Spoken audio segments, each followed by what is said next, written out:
难怪林妍这么有趣，原来是遗传了妈妈敏敏的搞笑天赋。敏敏2008年9月3日出生于雅安避风峡基地，是一个坚持猫爪在上原则的大熊猫。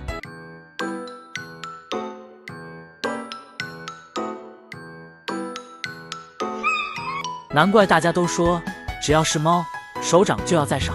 同时，敏敏还非常喜欢饲养员给她挠痒痒，一副享受的表情，笑得哈里哈气的。敏敏还非常宠粉，会乖乖的摆好姿势，配合游客拍照。儿子林妍也继承了这一点，酷爱给游客整活。小朋友给你们飞吻，下次还要来哦。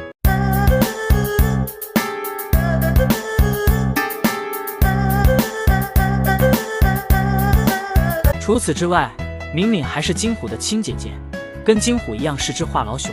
敏敏吃饭了，走了，回来了。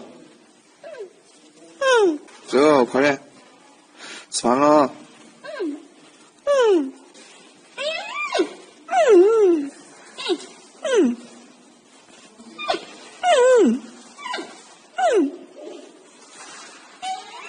哎呦喂！